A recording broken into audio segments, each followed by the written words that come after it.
This is the Grow Your Clinic podcast from Clinic Mastery. We help progressive health professionals to lead inspired teams, transform client experiences, and build clinics for good. Now, it's time to grow your clinic.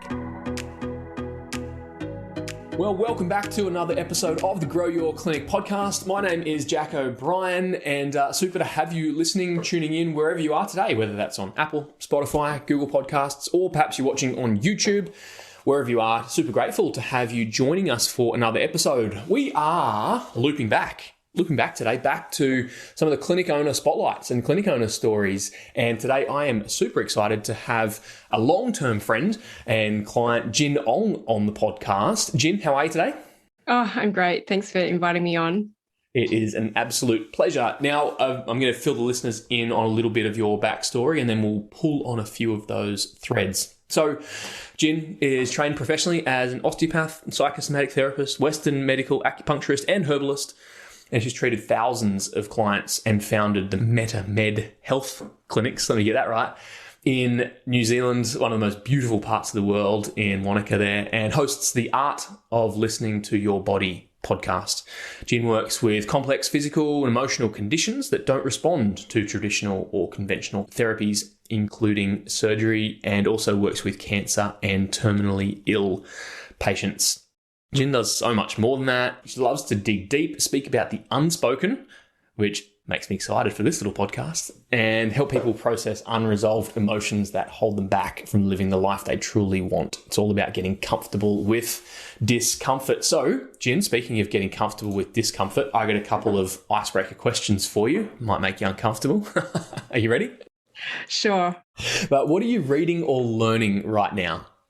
I actually rarely read books, but I am reading one by Juliet Funt called A Minute to Think, and it is all about creating more white space in your day, in your week, in your life for creativity. So really stepping back, and in my world, it would be stepping back into more of the feminine energy and stop doing and hustling and being too caught up in strategy. So I'm really loving that. She comes from the corporate background, but yeah, I think we can all use a bit of that minute to think. Nice. Okay. Number 2, who inspires you? Anyone who has been where I desire to be. Nice. What did you want to be growing up? I always knew that I wanted to be in some sort of healthcare. And I think what has been important to me is just being willing to let that image and desire evolve. Yeah, and it certainly has. I guess it's non-traditional now in a lot of ways, right? What's a motto that you live by? Something that I teach my clients is surrender to the process. Are you very good at that? Yeah, I'm getting better. Constantly working on it.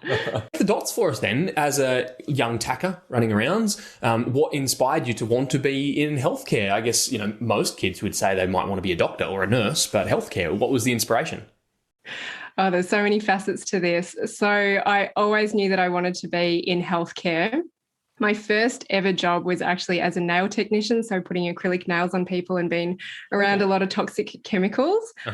Oh, actually, I wanted to be a hairdresser, a beauty therapist. And then I got into pharmacy as a part-time casual job, and I progressed in that industry as I was at school and then eventually at university, and I absolutely loved it. And I look back on it thinking, oh my gosh, the world that I live in now is just such polar opposite to the pharmacy world as an assistant, as a dispensary technician.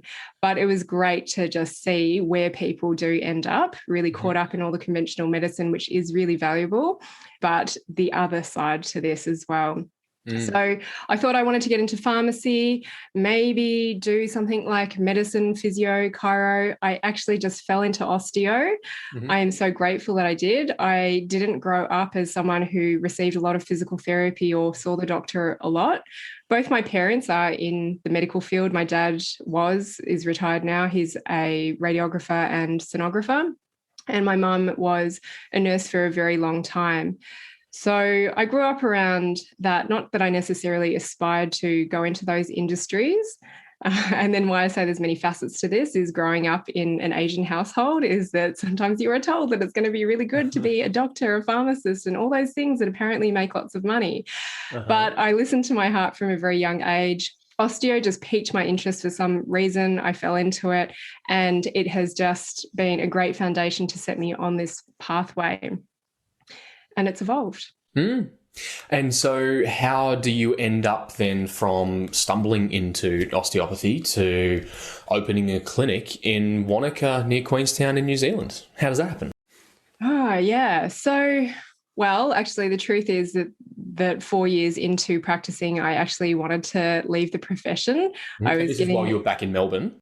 Oh, actually, I graduated from Victoria University in Melbourne. I grew up there, but then I immediately moved as a new grad to New Zealand because at the time it felt like there was more demand for osteo, and I knew that I wanted to do some element of travel. And at the time, it felt like that you really had to find your stable ground for a couple of years if you wanted to work in somewhere like Melbourne or Sydney. So I decided to go somewhere completely new to Wellington. And it was great, and it was really fun. There was a lot of independence to just sort of treat the way I wanted. I had really great mentors and people to work for when I came straight out of uni. But then something just wasn't sitting right with me. And I always say it's like I knew all these skills and techniques, but they weren't working for some people. Right. And that's when my mind really got tuned into the emotional aspect, the stresses in people's lives, and how that can impact their ability or lack of ability to heal and progress, mainly with their musculoskeletal and physical conditions. But that has since evolved with the current work that I do into all the emotional, behavioural, mental imbalances that people experience as well. So I felt frustrated because I was not helping everyone. We've all felt that at some stage, right? And probably a lot of listeners and clinic owners were frustrated or had this blockage of some sort, and leads us to want to do things our own way if we're that way wired. So you take plain flight south and pick the most beautiful place on the planet, right? Oh, well, I took a break from osteo, to be honest. I went ski patrolling for a little bit and that sort of, it got me addicted to the snow, the ski fields, hence why I'm down here. But I actually did quite a bit of locum work between Australia and New Zealand, worked in various states, used that opportunity to just really get an idea of how I wanted to operate, what I liked about clinics, what I didn't like, and therefore, how I might want to operate my clinic. However, I remember my first ever person that I worked for asked me, do you ever want to run your own clinic? I said, hell no, I don't want the responsibility. And then 10 years later, I ended up doing that. So, it was a culmination of things. Also, just wanting to operate a clinic the way I wanted to, and had a lot of doubts whether or not I could do that. But I had a few years while I was pregnant and had my daughter to really scheme the type of business that I wanted to create, and one that was really based on my values, my mission, rather than a real cookie cutter business model system. And did you have much background in business or the commercial side of things at all? No, not at all. And I think that's really important for other people to know, because sometimes we get so conditioned and believe that because we don't have a family history of business that we're destined for the same pathway. But if you put your mind to it, you can learn. And I did start the journey about 7 or 8 years ago now around personal development and trying to learn about business. And that was the catalyst. And then it's constant learning. So I want to get to your clinic owner journey and clinic growth, and now you've been able to step away from the clinic in some aspects and able to coach practitioners and individuals with their own health. But talk us through that clinic journey from start to the ability to grow it. I remember we got to start working together relatively early in the piece, and it was a whole lot of fun. It was a whole new way of thinking, your approach. But how did that clinic growth journey play out for you? Really, really rapidly. So I would say that I had about 3 years of planning, and you don't need that 3 years, but I said that I had my daughter, I wanted to have 12 months off with her, and I wanted to just work part-time. And also we weren't able to move back to Wanaka at that point in time. So moving back to Wanaka, we did this and pretty much used up all of our money. And my husband also had to start a business and I had to start a business, and we needed to generate our income from our own blood, sweat and tears. Mm-hmm. So it was really this big trust leap of faith. And I always had a vision to create a clinic that was beyond me. So to have other people part of the team, mm-hmm. and for it to not be reliant on me. So I had this plan and this vision, and I remember what I wanted to look like in possibly 5 years. But I'll share the flow on of that was that it all happened within a period of about 10 to 18 months. Mm-hmm. So I started off just renting a room in a health shop in town. And then I had all my intentions set out about what I wanted my clinic to look like. And I had to break through many beliefs that, when you move to Wanaka, you won't be able to afford anything to buy. So crazy stuff. That's a big story. Mm. But about 10 months in, this clinic property that was just ideal and something that I set my intentions on appeared. And I managed somehow to purchase it. And that was 10 months into my journey. And I took on my first employee and went from myself to a team of, I think it was 10 or 12 people and 2 locations 6 months after that. So this was about 16 to 18 months in. And that is when you came on board. Mm-hmm. So I was offered to buy this clinic in Queenstown. I had only just opened my clinic. I had no idea if I could actually manage a team and run a business. But I am a real opportunist, and I consulted my astrologer to find out if this was a good move. Uh-huh. He gave me some dates on when I should settle on this, and I decided to settle on it July 1st. And I'm more of a person that learns when I'm in the mess doing it. And I got into it, and it wasn't quite what I expected. So I think I circled back to you guys. I forgot that I had actually spoken to Clinic Mastery, to Daniel, a year prior. It was literally a year to the date. It was quite amusing. And yeah, it was great. He was just open to have the chat. And I was like, I don't know what to do, but I know something needs to turn around. I had to increase the prices to bring it in line with my Wanaka clinic quite significantly, mm-hmm. do a rebrand, communicate with new staff and try and keep them on board. And I remember saying to you, Jack, is, all right, you just tell me whatever I need to do and I'll do it because I want to make this work. And you've got 2 months to show me that this can actually work. Mm-hmm. And I'll take responsibility for the things that I choose not to do, but I will do the majority of it. And I remember it was hard because it was another investment to invest in some other suggestions you guys had made, but it is so worth it. Thank you for your kind words. Tell me, when in that early growth, that first 12 to 18 months, going from basically just opening the doors to 10, 12 practitioners or team members, what was some of the challenges that you can recall? What were some of the sleepless nights, those sorts of things? Well, what was good, and something that I teach now, is begin with the end in mind. So I had systems, I had software, I had everything there that could grow as the clinic grew. Also, because I was renting a room, what was great, because I can push hard, is that I could only work 2 days a week and then 3 days a week every other week. So I was forced to have that space to be able to work on other things. Because when you're in with clients, your full attention is on that client. You can't do anything else on the side.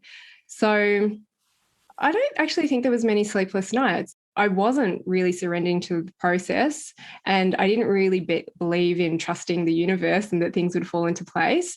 But this is when I really started to set some intentions and start to see the flow happen and things start to manifest. To be honest, I can't remember the sleepless nights. Maybe they were too traumatizing that I've suppressed them and forgotten about it. Maybe. I know someone who could probably help with that.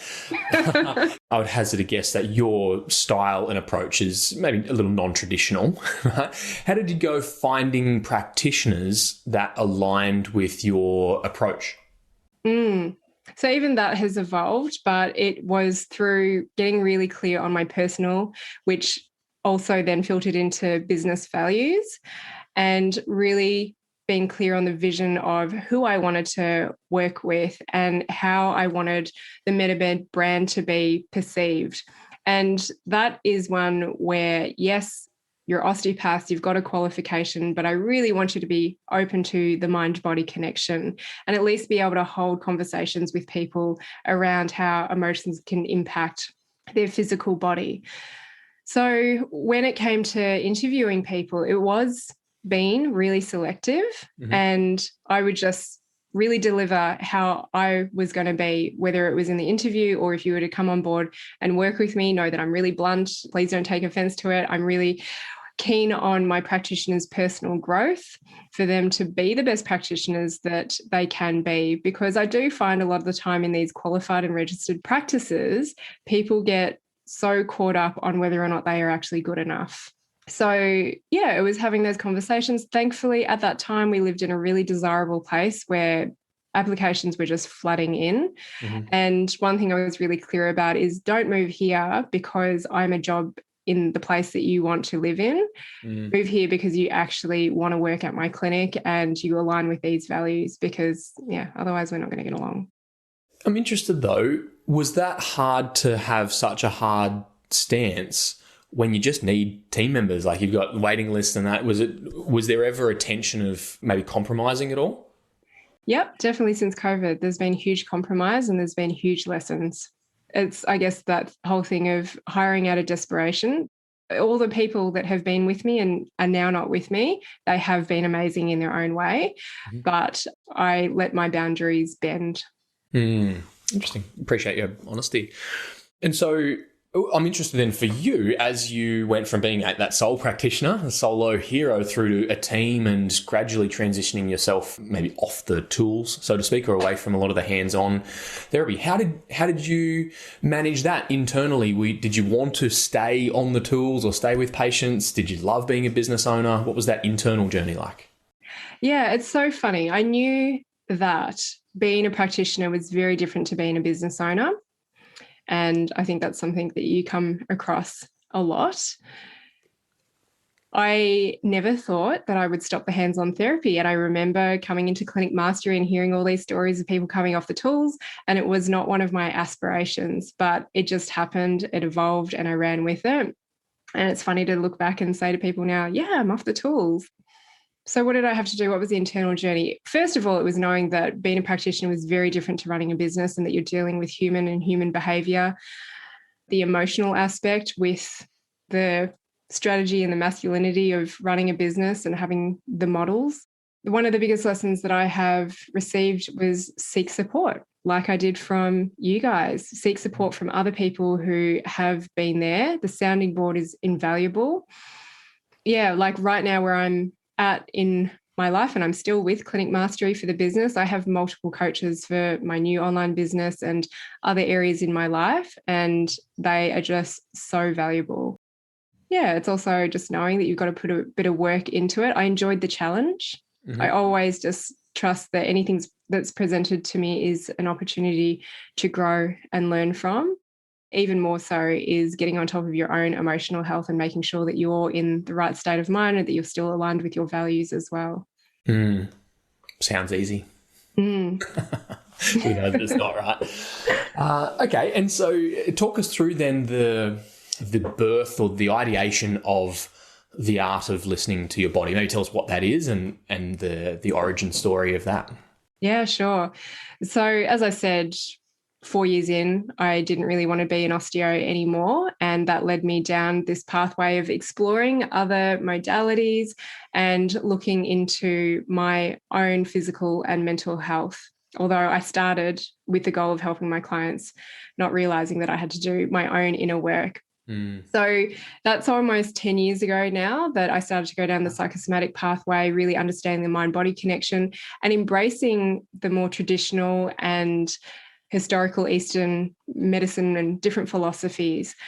And it didn't really make a whole heap of sense to me then, but this is where, trusting over the period of time that it's just slowly going to drop in and make sense. So my approach as an osteopath was really around, okay, you're coming to see me for this physical thing. However, I'm really interested in the emotions and the journey of your life and how your emotional state influences your physical state. But as I said, that's now evolved to it influences your mental state and also your behaviors and how you present yourself in life.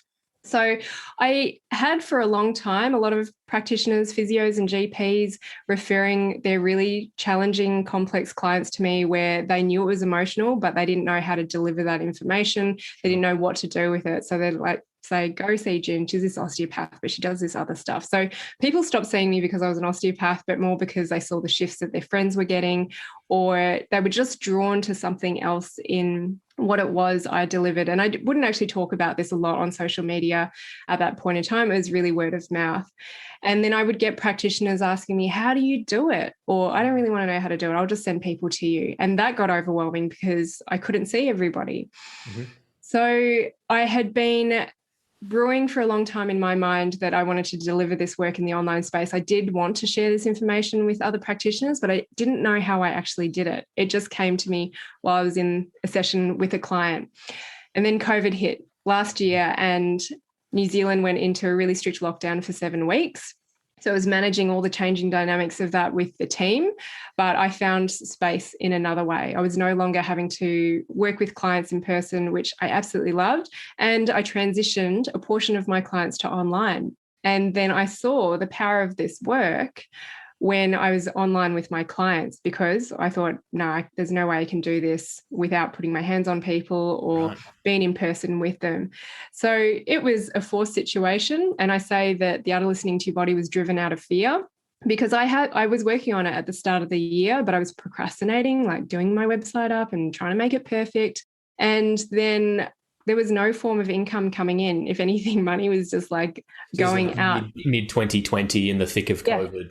Yeah. And I had to do something about it. And I actually invested in another coach for a 6-week course. And that really helped me get my business off the ground. So my first offering was a practitioner training. I did a beta test on that. And I had an amazing bunch of practitioners open to conventional and alternative practitioners.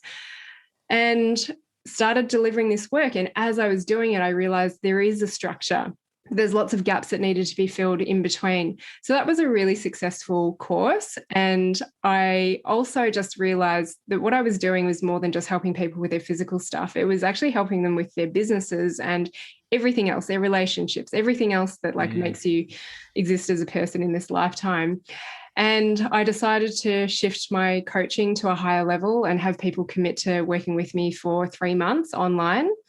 And that was amazing, because now all of a sudden I was able to access people that were not in my township. Sure. And I remember before I even started the clinic, that was one of my dreams, to have people travel internationally to come and see me. And I did get that in the clinic, that people would visit every year.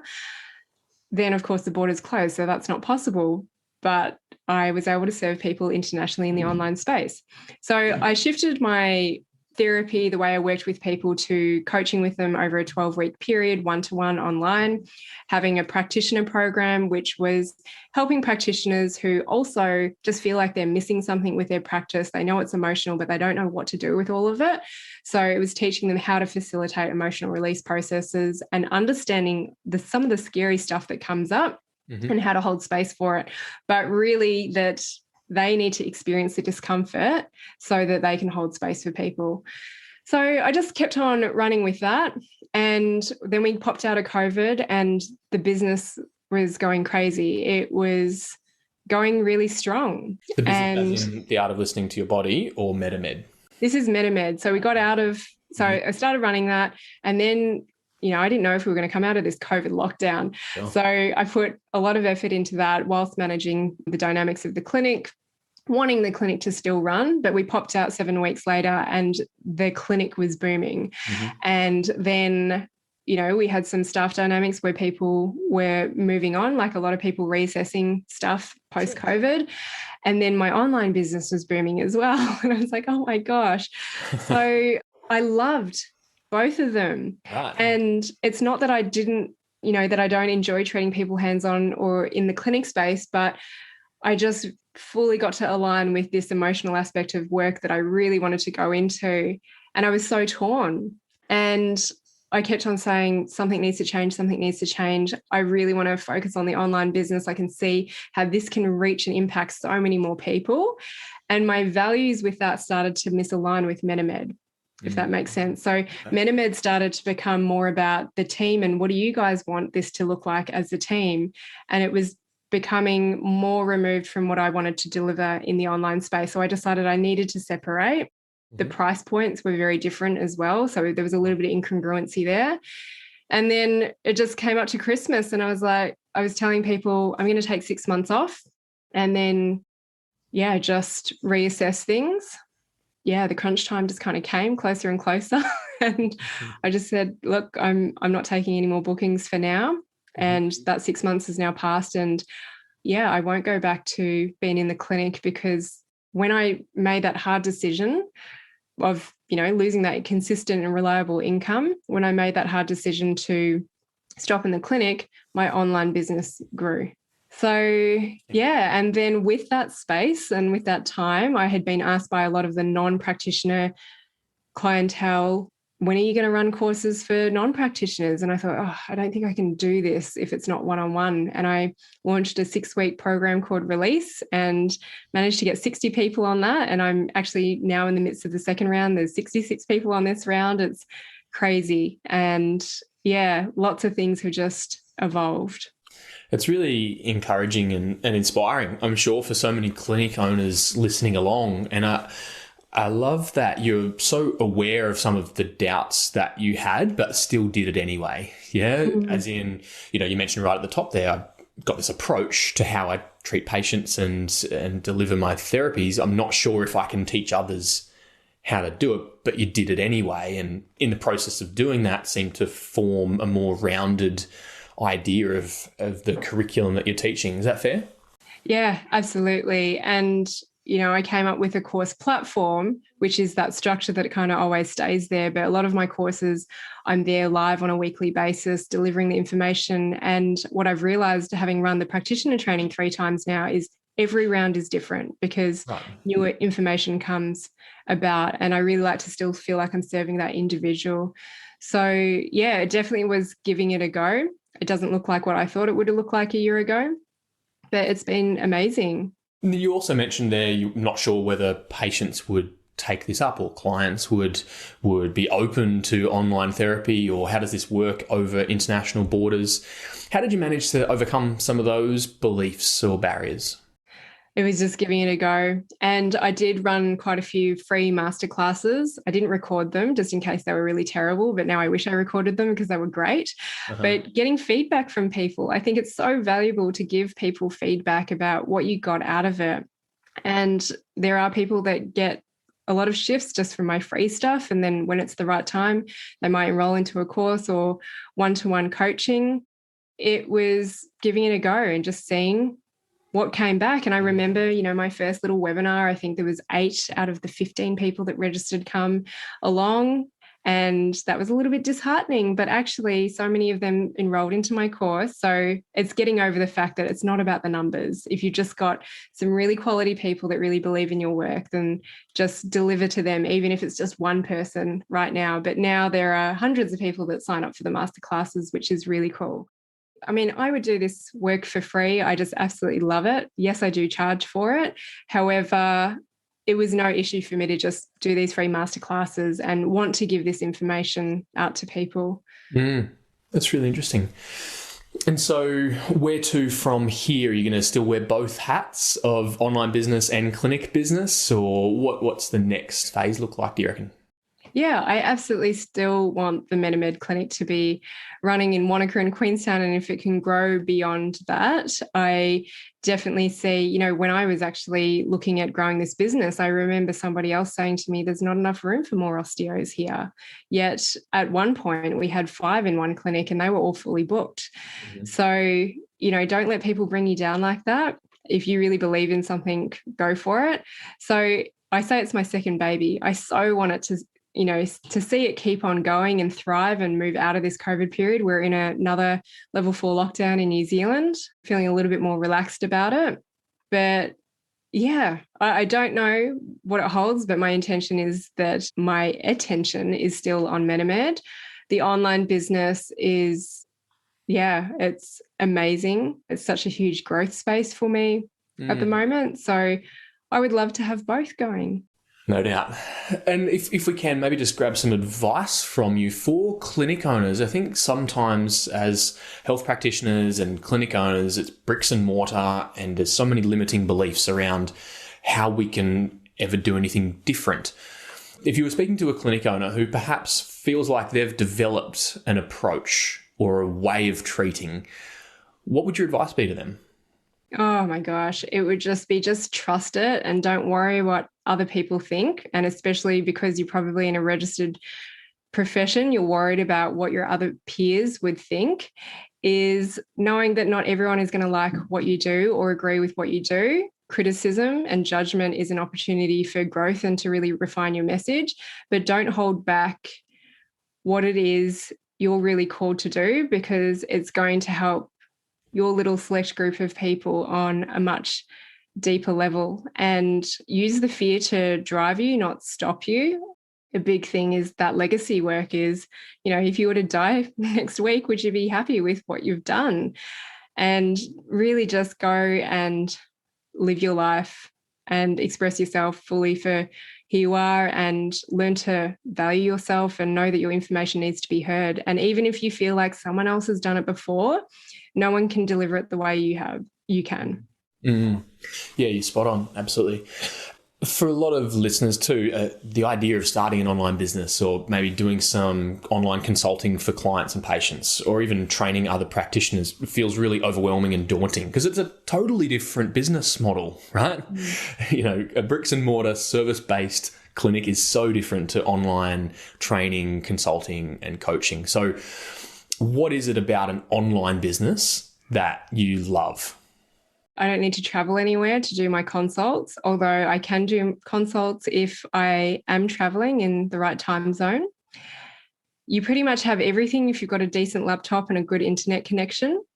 What else do I love about it? The commercial realities of it, to the degree that you're comfortable sharing it. There's obviously no rent to pay, right?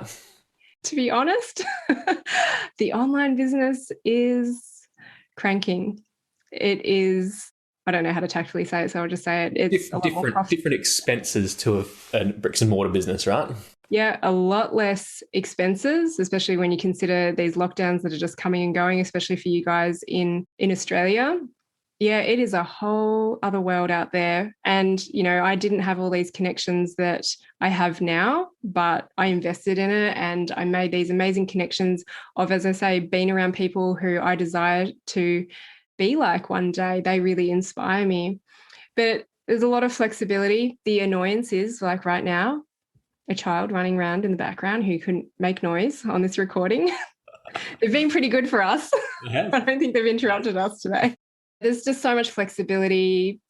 I brought on a support team very quickly within about 3 or 4 months, and listening to advice that's the only way you can grow. I did do a lot of it on my own at the start because I am a bit of a control freak, so I'm working on that. But yeah, the online business, honestly, even your bricks and mortar business, it can be whatever you want it to be, really. And so if someone was thinking, I really want to try this online business, what would you encourage them to do, or what would you have done differently at the start of your journey? So to be honest, social media and Instagram in particular over Facebook has been amazing. And I did have a friend do up a strategy for me, of which I followed about a quarter of it. And it was just showing up on social media and learning how to use it properly. And for me, it's been in the live delivery. So me just actually speaking. I was so awkward when I had to do my first live, but it's gotten easier.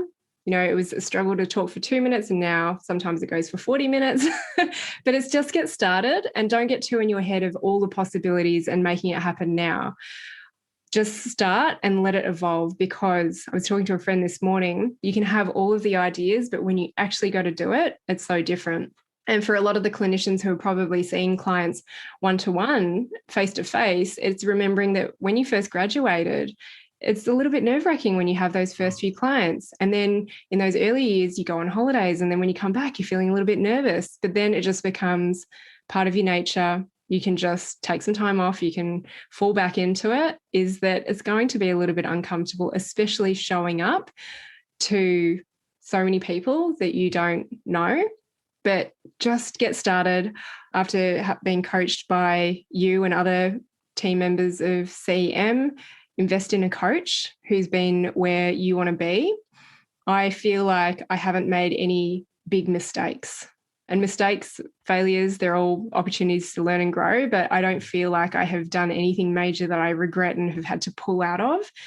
It's all just fallen so nicely into place. And to make sure that you go into the online business, even though I say that it's really profitable and great income, is that you don't do it for the income. You do it for free anyway. Yeah, you do it because you're so passionate about it, but then learn how to value yourself, and the money, the energetics of it just flows. It's secondary.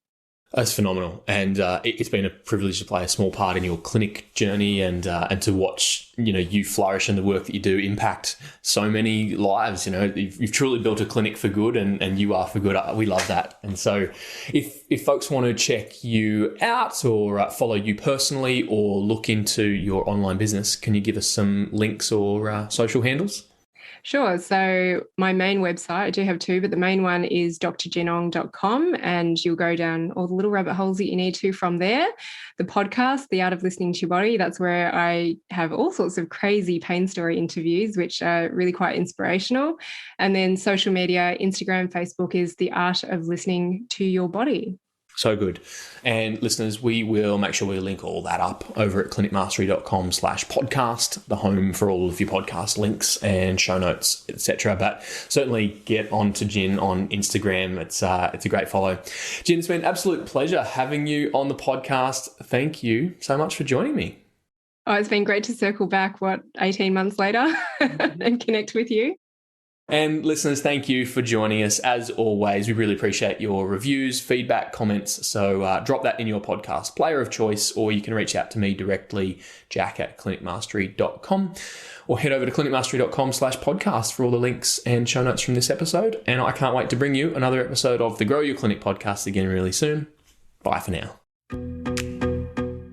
Thanks for tuning in to the Grow Your Clinic podcast. To find out more about past episodes or how we can help you, head to www.clinicmastery.com/podcast. And please remember to rate and review us on your podcast player of choice. See you on the next episode.